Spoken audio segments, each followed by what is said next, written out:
Anda sampai hari ini diberikan 40 tahun, 50 tahun, 60 tahun, dunia sukses, kendaraan bagus, motor luar biasa, mobilnya luar biasa, rumah mewah, kerja ada AC-nya, sekolahnya begitu luar biasa, akses semua bisa didapatkan, handphonenya bisa digunakan untuk merekam, dengan usia dan fasilitas yang luar biasa, sampai detik ini masih belum punya waktu untuk sekedar membaca Al-Quran.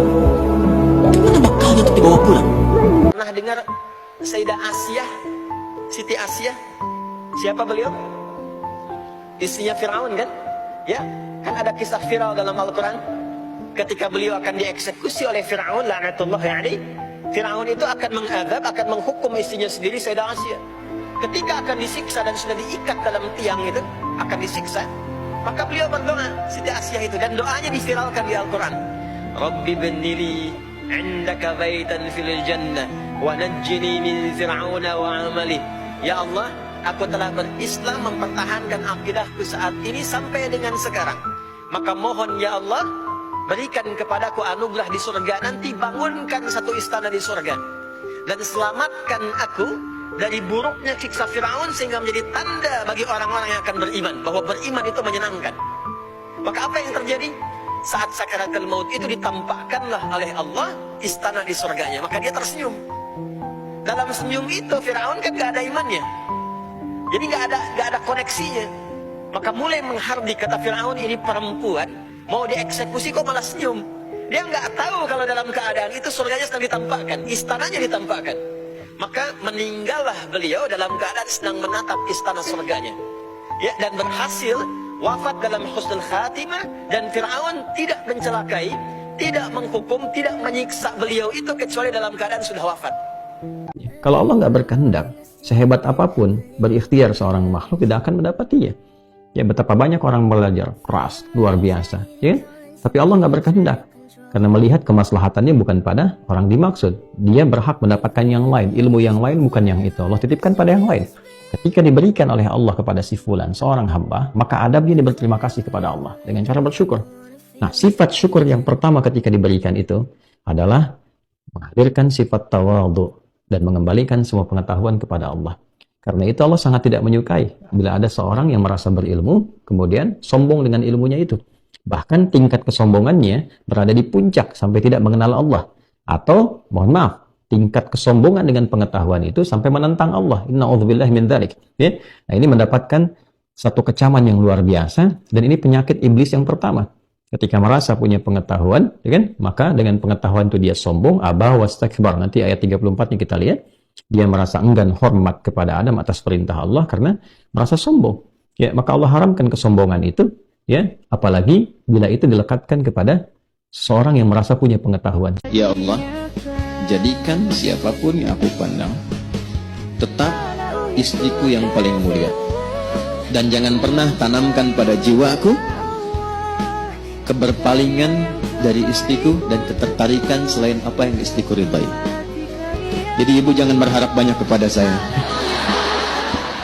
Saya ingin tunjukkan bagaimana Allah Subhanahu wa Ta'ala Maha mengetahui, Maha menguasai, bahkan melekatkan nama dan sifat yang mulia, yang agung kepada dirinya, kepada zatnya, dengan mengatakan, dengan firman-Nya, huwal awwalu wal akhir. Kan, huwal awwalu wal akhir. Dialah Allah Subhanahu wa Ta'ala yang paling awal. Ingat ya, laisa kamitslihi syai'.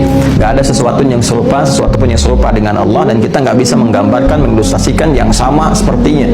Ya, sama persis tidak ada, tidak sama sekali. Ya, nggak ada yang sama, jauh berbeda dari apa yang kita bayangkan. Saya ingin menurunkan bagaimana kuasa Allah Subhanahu wa Ta'ala mengetahui segala dari yang bermula, bahkan yang kita tidak tahu, karena Allah yang awal. Ya, kalau sudah Allah yang paling awal, ya sudah mengetahui segala hal yang terjadi, bahkan yang nggak bisa kita bayangkan sebelum-sebelumnya. Ya, kenapa? Kalau yang awal itu sudah pasti tahu. Ya, dan kita tidak tahu dari mana batas awalnya, karena Allah yang awal. Ya, rumit kan? Ya, karena Allah yang paling awal, ya, maka mengetahui segala sesuatu yang terjadi. Ya, dan kita tidak tahu di mana batas awalnya Allah menetapkan permulaannya. Ya, karena itu Allah menyebut dirinya dengan huwal awwalu, dialah Allah yang paling awal, artinya mengetahui segala hal. Ya, kalau sudah mengetahui segala hal, yang awal artinya segala yang bermula, bahkan dari sejak awalnya, sebelumnya, ya. Karena itu semua yang berlangsung Dari titik ini kalau kita ilustrasikan, kalau ini titik kehidupan kita gitu kan, taruhlah misalnya seperti ini, dan Allah nggak ada batas dari awalnya. Nah ini kalau kita berlangsung dari sini terus ke sini pun, maka pengetahuan Allah yang akan mencakup seluruhnya sampai ke sini, sampai sebelumnya, terus tiada batasnya. Karena awalnya nggak ada batasnya bagi Allah Subhanahu wa Ta'ala. Manusia punya keterbatasan, awal hidupnya, awal dilahirkannya, kemudian akhir kehidupannya berjalan terus seperti ini. Sedangkan karena Allah nggak ada batasnya, maka otomatis sifat pengetahuannya pun yang melekat kepada Allah Subhanahu wa Ta'ala nggak ada batas. Ya, karena nggak ada batas, luas cakupannya, mencakup sebelumnya ke sini, kan? Ataupun terus sampai ke tiada ujungnya. Ya, sampai ke akhir ini pun, akhir kehidupan kita, kalau kita gambarkan ini kepada kehidupan kita yang mudah untuk diilustrasikan, ya, dari lahir sampai dengan meninggal dunia, bahkan sampai dengan ke alam kubur, sampai ke yaumul akhir, sampai ke akhirat, sampai ke surganya insyaallah, gitu kan? Sampai semuanya Allah Maha mengetahui. Nah, sifat Maha mengetahui ini, maha tanpa batas, itu dinaikkan nanti ke bentuk superlatif, sighah mubalaghah. Ya, namanya alim. Alim, kan? Wallahu bikulli syai'in alim. Dan Allah terhadap segala hal itu Maha mengetahui. Dan sifat Maha itu kalau sudah Maha berarti tanpa batas. Ya, tanpa batas, nggak boleh dibatasi, nggak boleh dikurangi. Ya, jadi sempurna keseluruhannya. Sabarlah mengendalikan keadaan hatimu dulu. Asa an takrahu syai'a wa huwa khairul lakum. Boleh jadi yang Anda tidak sukai itu, di balik itu sebetulnya ada yang lebih baik yang Allah siapkan untuk Anda. Wa asa an tuhibbu syai'a wa huwa syarrul lakum. Boleh jadi Anda mengidamkan sesuatu, tapi di balik itu ada yang nggak bagus buat Anda. Karena Anda mintanya dengan doa kepada Allah. Anda minta kepada Allah, Anda minta kepada yang Maha Baik. Karena Allah Maha Baik, Allah hanya memberikan yang terbaik untuk Anda. Karena itu yang terbaik harus sesuai dengan kebutuhan Anda. Nah, yang Anda harapkan boleh jadi nggak sesuai dengan maslahat kita.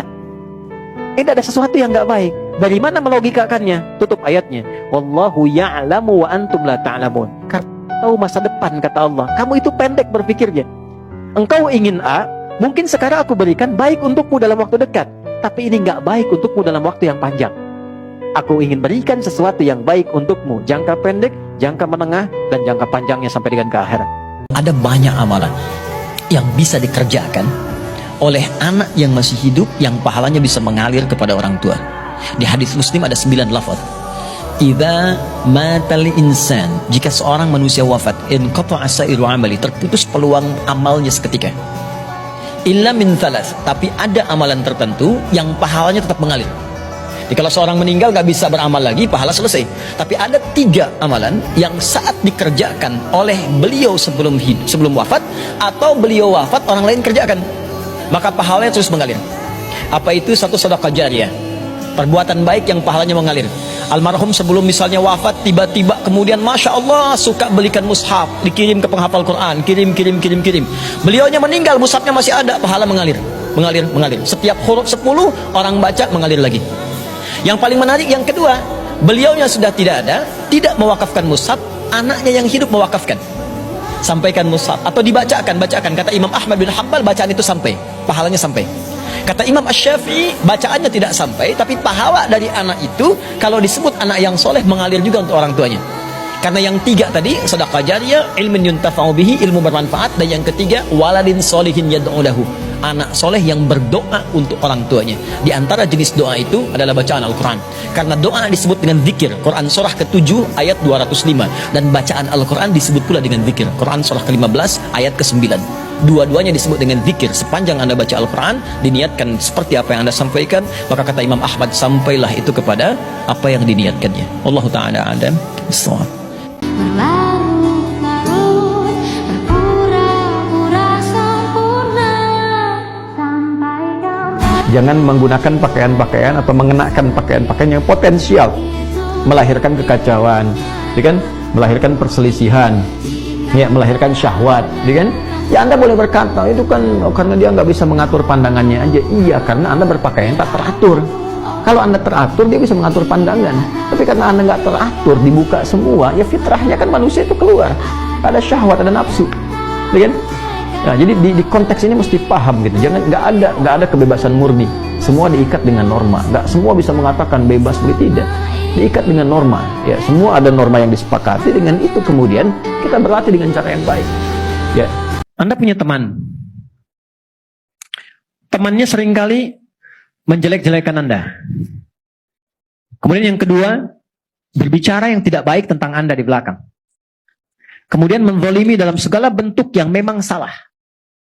Tiba kemudian, dia meminta bantuan Anda sedang butuh, pinjam uang 10 juta misalnya. Diberi nggak? Hah? Kadang-kadang salam aja belum tentu dibalas kan? Ya, padahal hukumnya kan dijawab ya. Ya, bertemu aja belum tentu mau kan? Kenapa? Karena banyak kesalahan yang dia perbuat. Tapi kalau dia datang untuk meminta maaf, diterima nggak? Oke, lihat sini. Bismillah. Ini ada gelas. Cawannya terbuka. Sepanjang terbuka, Anda bisa masukkan apapun. Ada kopi, susu, air, dan sebagainya. Tapi kalau kita tutup begini, dan penutupnya begitu pekat, tuh, bukan tisu, yang masih bisa ditembus. Kita mau masukkan apapun sulit. Bukankah saat sholat tadi kita ingin terkoneksi dengan Allah supaya minta apapun? Ya kan? Kita minta disehatkan, minta diberikan kesuksesan, rezeki yang melimpah, masalah dihilangkan. Ya kan? Kenapa ada sebagian orang yang sholat ketika meminta nggak terkabul? Padahal orang dulu baru nyebut sudah diberikan. Tuh. Orang dulu minta dikasih. Bahkan selesai sholat dapat. Kenapa? Dalam kondisi kita meminta, kita nggak mendapatkan apa yang dimohonkan itu. Boleh jadi, apa yang disampaikan Nabi itu hadir dalam kehidupan sementara orang. Saya nggak menyebut kita. Saya menjauhkan kata itu dari kita semua. Ada orang yang datang kepada Allah itu dengan maksiat yang dibawa, tapi belum ditobati. Jelas? Maka apa kata Nabi? Thumma dzakara rajulan. Nabi mengisahkan seorang lelaki.